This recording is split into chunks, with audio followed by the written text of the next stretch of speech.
BHK flat with 1110 SFT లో ₹1 కోటి మాత్రమే. బాచుపల్లి కెనడి గ్లోబల్ స్కూల్ కి 1 నిమిషం దూరంలో.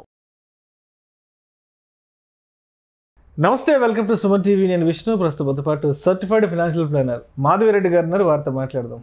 నమస్తే మాధవిరెడ్డి గారు. నమస్తే అండి.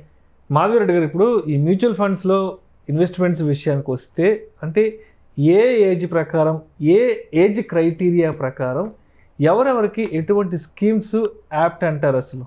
యా, సో మీరు అడిగిన క్వశ్చన్కి మనము 3 స్టేజెస్లో డివైడ్ చేద్దామండి. ఎందుకంటే మనకి లైఫ్ ప్రోగ్రెస్ అవుతూ ఉంటే మన రెస్పాన్సిబిలిటీస్, మన డ్యూటీస్, తర్వాత మన రిక్వైర్మెంట్స్, అసెట్స్, లైబిలిటీస్, బడ్జెట్ అంతా కూడా మారిపోతూ ఉంటుంది. ఒక్కొక్క స్టేజ్లో ఒక్కొక్క రకంగా అవుతూ ఉంటుంది. సో దాని ప్రకారం కూడా మనం కొన్ని ఇన్వెస్ట్మెంట్ డెసిషన్స్, ఎస్పెషల్లీ ఈ మ్యూచువల్ ఫండ్స్లో పెట్టేవాళ్ళు ఎలాంటి స్కీమ్స్ ఈ కేటగిరీ వాళ్ళకి లేకపోతే ఈ స్టేజ్లో ఉన్న వాళ్ళకి సెట్ అవుతాయి ఒక ఐడియాతో వెళ్తే బాగుంటుందండి. సో ఫస్ట్ స్టేజ్ మనము అప్పుడే అంటే they have started their career అనుకుందాము. సో 25 కల్లా కెరియర్ స్టార్ట్ చేస్తారు. సో అక్కడ నుంచి 35-40 ఇయర్స్ని ఒక కేటగిరీ పెట్టుకుందాము. సో ఈ ఏజ్లో ఉన్న వాళ్ళు ఎక్కువగా ఏం చేయాలి అంటే ఒక ట్రెడిషనల్ ప్రోడక్ట్స్కి స్టిక్ అవ్వకూడదు. ట్రెడిషనల్ ప్రోడక్ట్స్ అంటే ఏంటి? గోల్డ్ కొనేసుకోవడము, లేకపోతే ప్లాట్ కొనేసుకోవడము, లేదు అంటే ఒక డెట్ ఇన్స్ట్రుమెంట్స్ అయిన బ్యాంక్ ఎఫ్డీలో పెట్టేసుకోవడము, ఆర్డీలు, ఎఫ్డీలు, ఇలా లేకపోతే చిట్టు వేసేసుకోవడం. సో అబ్సల్యూట్లీ నో అండి. ఈ ఏజ్ లో ఉన్న వాళ్ళైతే ఇలాంటి తక్కువ రేట్ ఆఫ్ రిటర్న్ వచ్చిన వాటిల్లోకి మనం వెళ్ళకూడదు. అంటే ట్రెడిషనల్ ప్రోడక్ట్స్ అయినా ఈ గోల్డ్, డెట్ వీటిల్లో కొంచెం దూరంగా ఉండి ఈ ఈక్విటీలోకి మనము వెళ్లాల్సి వస్తుంది. కాంపౌండింగ్ రిజల్ట్స్ ని తీసుకోవడానికి, ఎంజాయ్ చేయడానికి ఏజ్ టెన్యూర్ ఎక్కువ ఉంది కదా, ఎక్కువ ఉంది. ఇప్పుడు మిగతా ఎప్పుడైనా కొనుక్కోవచ్చు. అవునవును. లాస్ట్ లో తర్వాత మీకు తర్వాత చాలా లైఫ్ ఉంటుంది. అప్పట్లో మనకు కావాల్సినట్టు ఏదైనా వరకు ఎంజాయ్ చేయొచ్చు. అదే. సో ఇప్పుడు మళ్ళీ ఇది మిస్ అయ్యారనుకోండి, కాంపౌండింగ్ ఎఫెక్ట్ మీరు మిస్ అయిపోతారు. సో అందుకనే మేము ఏంటంటే ఈ ఏజ్ లోనే definitely you should be maximum కొంచెం ఈక్విటీలో ఉండేటట్టుగానే మనం చూసుకుంటే బాగుంటుందండి. సో ఎందుకంటే లాంగ్ టర్మ్ కి మనకి చాలా టైం ఉంటుంది, మనకి టైం ఉంటుంది. సో ఫోకస్ చేసేటప్పుడు ఏంటంటే ఈ ఎస్ఐపీలు మనం వెళ్ళడము, మిడ్ క్యాప్ స్టాక్స్, తర్వాత large caps, multi cap stocks, ఇలా కొంచెం డెట్ అంటే మనకి ఎలా వద్దనుకున్నా మనం పిఎఫ్ ప్రకారం డెట్లో ఉంటున్నట్టే. డెట్కి మనం డెట్ ప్రోడక్ట్లోకి వెళ్తూ ఉన్నాము. సో కొంచెం ఎమర్జెన్సీ ఫండ్ని మేనేజ్ చేసుకుంటూ ఒక ఇన్సూరెన్స్, హెల్త్ ప్లాన్, ఒక టర్మ్ ప్లాన్. ఇక్కడ కూడా ఏం చేస్తారంటే ఈ ట్రెడిషనల్ ప్రోడక్ట్లో ఇన్సూరెన్స్లు కొనేయడం ఈ ఏజ్ లో ఎక్కువగా. అంటే వాళ్ళకి కొంచెం అవగాహన ఉండదు ఏం చేయాలి, అప్పుడే డబ్బులు వస్తూ ఉంటాయి, వాళ్ళకి ఇన్కమ్ స్టార్ట్ అవుతూ ఉంటుంది. సో ఎవరో ఒక ఇన్సూరెన్స్ ప్రోడక్ట్ని బ్యాంక్లో మిమ్మల్ని మార్కెటింగ్ ద్వారా మిమ్మల్ని ఇన్ఫ్లుయెన్స్ చేయొచ్చు, లేదు ఇంట్లో ఎవరైనా మీకు సజెస్ట్ చేయొచ్చు. సో వీళ్ళకి తెలియకుండా ఉంటుంది కాబట్టి ఆ ఏజ్లో. సో ఒక ఇన్సూరెన్స్ ప్రోడక్ట్లో కొనేయటం ఇవన్నీ మంచివి కాదండి. ఈ ఏజ్లో మీరు ఈ ట్రెడిషనల్ ప్రోడక్ట్స్ అయిన ఇన్సూరెన్స్, గోల్డ్, ఈ చిట్లలో పెట్టేయడం, గోల్డ్ స్కీముల్లో పెట్టేయడం, ఇవన్నీ కొంచెం అవాయిడ్ చేసి కొంచెం మనము అగ్రెసివ్గా ఈ పర్టికులర్ ఈక్విటీ రిలేటెడ్ ప్రోడక్ట్స్లో మనం 70% వరకు మనము వెళ్ళొచ్చు. సో నెక్స్ట్ కేటగిరీ ఏంటంటే 35 to 50. సో ఈ 30 నుంచి 50 వరకు మనం ఈ కేటగిరీలో ఏంటంటే కొంచెం మోడరేట్ అవ్వాలండి. ఎందుకంటే బై ద టైం మీరు ఒక ఇల్లు వచ్చేసిన తర్వాత ఎక్కువ అవుతాయి, పిల్లలకి చదివించాలి. సో హైయర్ ఎడ్యుకేషన్, పేరెంట్స్ ని చూసుకోవాలి ఒకవైపు, పిల్లలేమో పెద్దవాళ్ళు అవుతారు, పెద్దవాళ్ళు చిన్నవాళ్ళు అవుతారు.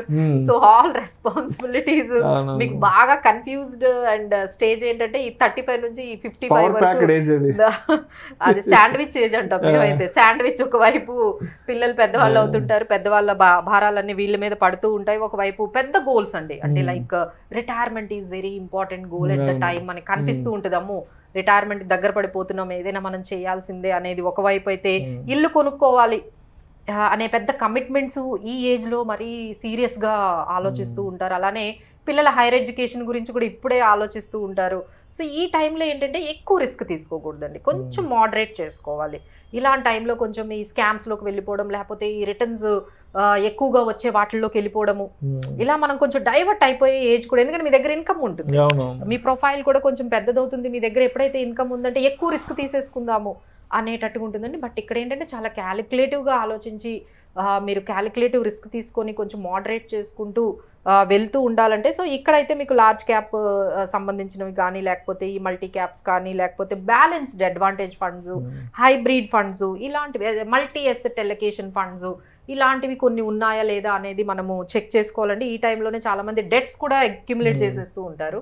సో డెట్స్ని మనం కంట్రోల్ చేసుకుంటూ, బడ్జెట్ని కంట్రోల్ చేసుకుంటూ, సేవింగ్స్ని ఎప్పుడు 20% ఉండేటట్లుగా మీ ఇన్కమ్లో చూసుకుంటూ ఈ స్టేజ్ని కొంచెం మీరు ఈ డెట్ కంట్రోల్ని, సేవింగ్స్ని ఎక్కువ చేస్తూ మీరు కానీ తీసుకెళ్ళినట్లయితే డెఫినెట్లీ యూ క్యాన్ అచీవ్ మీకు పెద్ద గోల్స్ అయినా ఈ ఇల్లు కొనుక్కోవడం కానీ, రిటైర్మెంట్ కానీ, పిల్లల హైయర్ ఎడ్యుకేషన్ కానీ కొంచెం you can have safe landing అయితే జరుగుతుందండి if you be very much స్ట్రాటజికల్గా. అంటే చాలా మంది ఏంటంటే ఈ డబ్బు సంపాదించడంలోనే టైం అంతా అయిపోతుందండి. ఎందుకంటే మా దగ్గర చాలా మంది క్లయింట్స్ వస్తారు, మేడం అసలు టైమే ఉండట్లేదు ఇవన్నీ చూసుకోవడానికి, అసలు ఇవన్నీ ఎలా చూసుకుంటాము, సో రోజు మార్నింగ్ నుంచి ఈవినింగ్ వరకు ఈ వర్క్సే సరిపోతున్నాయి. ఐదర్ బిజినెస్ అయినా ఆఫీస్ అయినా ఎప్పుడైతే 35కి వస్తామో చాలా పెద్ద రెస్పాన్సిబిలిటీస్ ఉంటాయండి. ఆఫీస్లో అయినా వాళ్ళ జాబ్ ప్రొఫైల్స్ ఎక్కువ ఉంటుంది, ప్రెషర్ ఎక్కువ ఉంటుంది, టైం కూడా చాలా స్ట్రెచ్చింగ్ టైమ్స్ ఉంటాయి, వాళ్ళకి టైం ఉండదు. సో బెటర్ ఈ టైంలో మీకు కావాలి అనుకుంటే ఈ టైంలో ఖచ్చితంగా ఒక ఫైనాన్షియల్ ప్లానర్ అయితే పెట్టుకోవాలండి. సో దట్ వాళ్ళు ఏంటంటే మానిటరింగ్ చేస్తూ ఉంటారు. మీరు బిజీగా ఉన్నా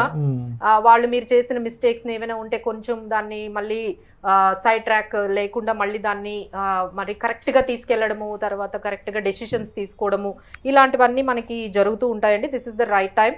అండ్ ఫైనల్లీ లాస్ట్ స్టేజ్ ఏంటంటే రిటైర్మెంట్ స్టేజ్. సో ఎప్పుడైతే మీరు రిటైర్మెంట్ స్టేజ్ అవ్వగానే మీ ప్రయారిటీ సేఫ్టీ. మనం ఏదైతే ప్రిన్సిపల్ ఇంతవరకు మనం కాపాడుకుంటూ వచ్చామో ఆ కార్పస్, రిటైర్మెంట్ కార్పస్ ఉంటుందో అది దాన్ని సేఫ్గా చూసుకోవాలి. తర్వాత లిక్విడిటీ, ఎప్పుడంటే అప్పుడు మనం మనీ తీసుకునేటట్టుగా ఉండాలి, అది ఒక కన్సర్న్ అనేది అవుతుంది. అలానే రిటర్న్స్ కూడా ఇన్ఫ్లేషన్ కన్నా కొంచెం ఎక్కువే రావాలి, ఒక 8%, 10% అయినా రావాలి. ఇలాంటి కన్సర్న్స్తో ఉంటూ ఉంటారండి. ఒకవైపు రిస్క్ తీసుకోలేరు, అలా అని 3-4% సరిపోదు. సో ఈ టైంలో SWP అనే ఆప్షన్ చాలా బాగుంటుందండి. సో సిస్టమాటిక్ విత్డ్రావల్ ప్లాన్ అనేది సో ఎగ్జిక్యూట్ చేయడం అంత ఈజీ కాదండి. ఎందుకంటే మీ దగ్గర ఒక 1 crore కార్పస్ ఉందంటే దాని ముందు ఏ డెట్ స్కీమ్లో పెట్టాలి, ఏ స్కీమ్ నుంచి మనం ఎవ్రీ మంత్ పెన్షన్ లాగా విత్డ్రా చేసుకోవాలి. అలాంటప్పుడు ఎన్ని స్కీమ్స్, SWP స్కీమ్స్ ఉండాలి అంటే మొత్తం 1 crore తీసుకొని వెళ్ళి ఒకటే స్కీమ్లో పెట్టి ఆ అమౌంట్ని తీసుకోవాలా, లేదు బ్యాలెన్స్డ్ అడ్వాంటేజ్ ఫండ్స్లోకి వెళ్ళాలా, లేకపోతే ప్యూర్ డెట్ స్కీమ్స్లోకి వెళ్ళిపోవాలా అనే డౌట్స్ చాలా వస్తాయండి పెద్దవాళ్ళకి. సేఫ్టీ కన్సర్న్స్ ఉంటాయి వాళ్ళకి, రిటర్న్స్ కూడా కావాలనిపిస్తుంది ఇన్ఫ్లేషన్ కన్నా, అలానే లిక్విడిటీ కావాలనిపిస్తుంది. సో ఇలాంటప్పుడు అయితే మీరు డెఫినెట్గా SWP, STP ఇలాంటివి మీరు చేసేటప్పుడు మీకు తెలిస్తే వెళ్ళండి పర్సనల్గా. Otherwise you go with financial planner దగ్గరికి వెళ్ళి అసలు SWP అంటే ఏ స్కీమ్స్ నుంచి ఎక్కడి నుంచి మనం పెన్షన్ తీసుకుంటే బాగుంటుంది అనేది అయితే. సో ఇక్కడ మనకి ఎస్పెషల్లీ అయితే హైబ్రిడ్ స్కీమ్స్ అండ్ మనకి ఈ డెట్ స్కీమ్స్ అయితే ఈ పర్టికులర్ ఏజ్ వాళ్ళకి బాగుంటాయండి.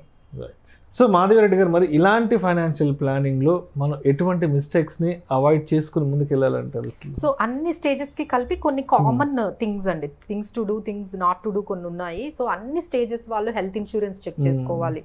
ప్రతి వాళ్ళు ఏ స్టేజ్లో ఉన్న వాళ్ళైనా మనకి హెల్త్ ఇన్సూరెన్స్ ఉందా లేదా అని చెక్ చేసుకోవాలండి. ఏ స్టేజ్ వాళ్ళైనా డెట్ మేనేజ్మెంట్ అనేది పర్ఫెక్ట్గా చేసుకోవాలి. ఇంకా కామన్ మిస్టేక్స్ ఏం అవాయిడ్ చేయాలంటే మీరు ఏ ప్రోడక్ట్ తీసుకున్నా తెలియకుండా తీసుకోకూడదండి. సో హ్యావ్ సమ్ ఎంక్వైర్డ్ ఇన్ఫర్మేషన్ని మనం ఫుల్గా గ్యాదర్ చేసుకోవాలి. నాలెడ్జ్ అంతా ఆ ప్రోడక్ట్ గురించి మీకు తెలిసిన తర్వాతనే మనం informed decision and informed risk క్యాలిక్యులేటివ్గా మనకి ఇంత అవుతుంది అని తెలుసుకొని మనం ఏ ప్రోడక్ట్లోకైనా వెళ్తే బాగుంటుందండి. అండ్ నెక్స్ట్ మీరు ఎక్కడ మీరు ఇన్వెస్ట్ చేసినా ఇన్ఫ్లేషన్ కన్నా బెటర్ రిటర్న్స్ వచ్చేటట్టుగా చూడాలి. అలానే కాంపౌండింగ్ ఎఫెక్ట్ ని ఎప్పటికీ మర్చిపోకూడదు. సో రూపీ కాస్ట్ యావరేజింగ్ అనే కాన్సెప్ట్ని మనం మర్చిపోకూడదు.